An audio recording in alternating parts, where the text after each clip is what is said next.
Now, I was shocked by this. This is 1979. I had not heard about phone tapping, really. I mean, in Kingsport, why? For a small group that's planning a conference? And I looked at him, he said, yeah, the town fathers, they don't like outsiders. He looked right at me. And they don't like questions. Well, you know, here we are in Kingsport, only of a town of 30,000. And Tennessee Eastman, that Eastman Kodak plant, well, they have 15,000. That includes people working at the Holston Army ammunition plant where they bury the bombs underneath the hillside. Now, I don't think they cause pollution from the bombs, but sure isn't good. And then we have the Winn-Dixie concrete plant, the slate plant. Oh, we have meat paper. They have about 1,000 more people. Well, you get the picture. The town fathers like jobs, and they like industry, so they're probably tapping our phones. And I remember thinking, I thought the Bronx was a tough place to live. Well, we kept meeting, and we were really industrious. We had gotten all of our homework done. The next meeting, Thomas started us out. Now, we were all sipping sweet iced tea the whole time we met. I just don't want you to forget that, because that's an important fact of the South.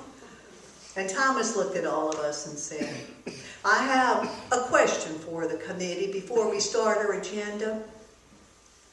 Has anyone noticed a dark sedan, maybe sitting outside your house, or maybe even behind you when you're driving through town?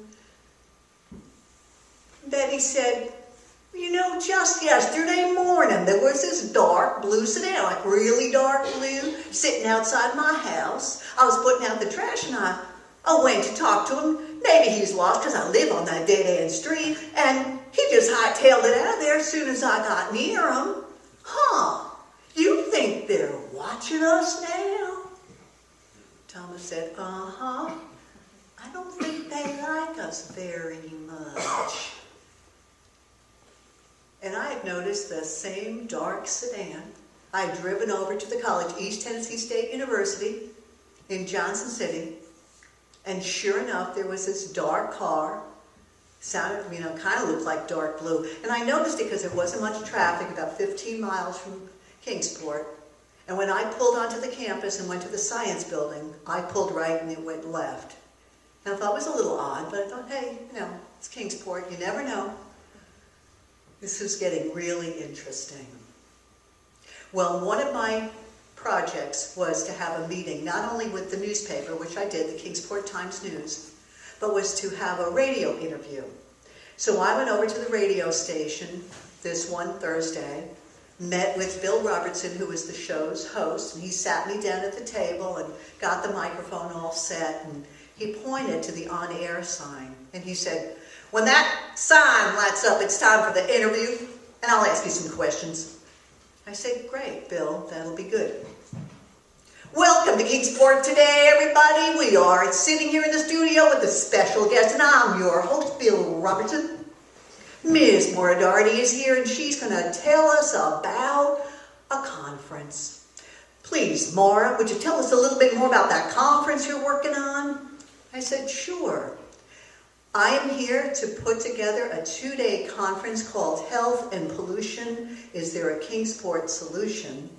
And we'll be having it over at the Ramada Inn on April 6th, Friday evening, and Saturday, April 7th. Oh, that's so good. Miss Doherty, let me ask you a question here.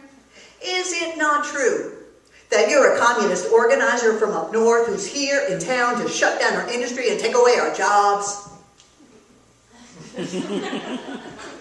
I looked at him and I said, Mr. Robertson, I'm a former science teacher from a high school, and I'm here working on a National Science Foundation grant. Oh, that's so nice, Miss Doherty. Tell me, is it not true that the Highlander Center, a known communist organization, is sponsoring this conference?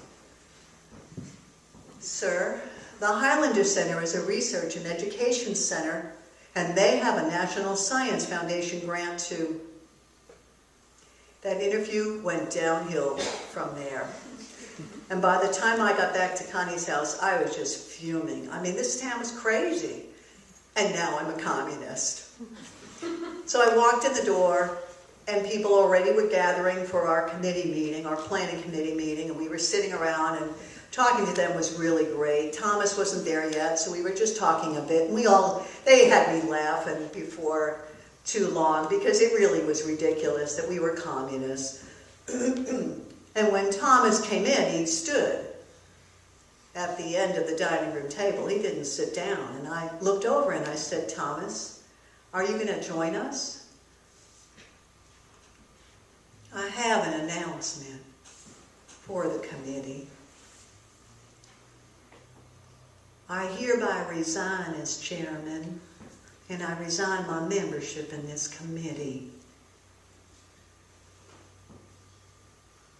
Thomas, I said, what is wrong?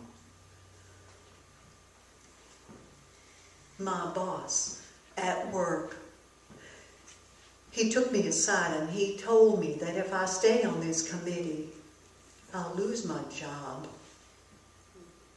And Mildred, my wife, she will lose her job too.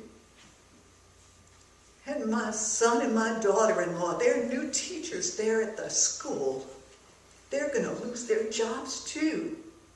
And I can't do that. I can't. And I got up and went right over to him and I said, Thomas, this conference is about taking care of family. You need to take care of your family. I accept your resignation. I don't like it. And I feel terrible. But you have to do the right thing for your family. He said, sometimes I hate this town. And everyone got up and went over to him and gave him a big hug, and he left, and we sat back down and looked at each other.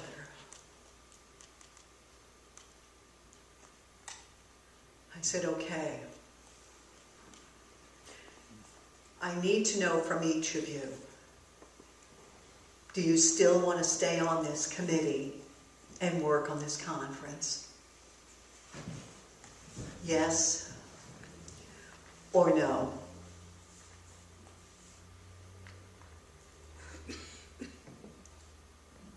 Then Betty spoke. Hell yes! I'm not going nowhere. I'm retired and I own my own house. Let them try to get to me.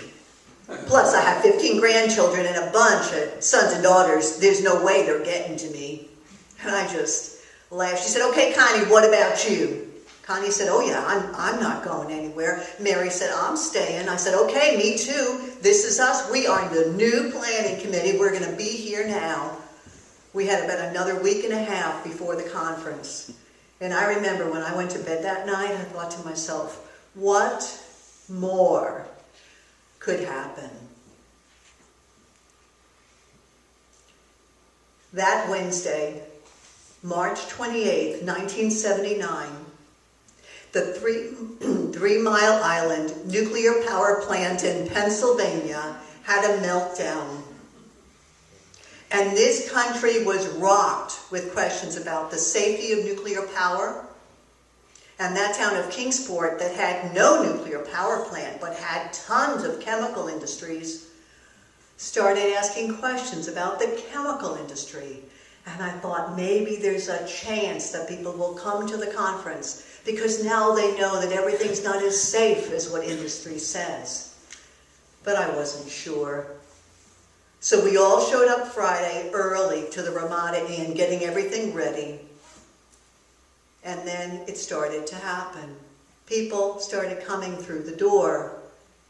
First a couple at a time, and then dozens. And dozens and dozens. It was standing room only. Hundreds of people had shown up for this conference. And I'll tell you what turned the tide. That Friday, I had heard rumors that the editor of the local paper wasn't sure if he'd support the conference. He had drafted 2 editorials, one that supported the conference, one didn't. That Friday, the Kingsport Times-News editorial read, "The editor of this publication strongly supports the conference that starts tonight at the Ramada Inn on health and pollution. Like the patriots of the American Revolution, the organizers of this conference deserve our support. Like the early civil rights organizers who took on the unfair and unjust laws separating blacks and whites, the organizers of this conference are asking good questions about the safety of our chemical plant. If 3 Mile Island has not taught us anything, it's that good questions should be asked about the safety of our industry and the possible link to health problems. Please attend the conference." And I watched those people coming in and I thought, oh my gosh. But do you know, my proudest moment was not that standing room only crowd. And it wasn't even the excellent discussion between the experts, the panel discussions, and the local citizens. No. My proudest moment was when Thomas walked down that center aisle at the very beginning of the conference, stood by the microphone next to Betty, right before she kicked everything off, and said, "May I?" And she said, "Oh yeah." And he turned and he said to that audience, "My name is Thomas Collins, and I'm a proud member of this planning committee. And I want to remind you all as local citizens of Kingsport and the surrounding area that no one has the right to stop us from asking questions, and no one has the right to stop us from putting on a conference on health and pollution. Now, have a good conference." And he turned to Betty and she just gave him the biggest hug.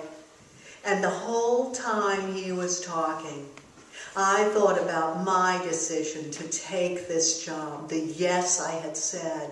And I thought about us sitting around that Connie's dining room table, all the yeses we had said around that table, and they all came together to one big yes. Thank you.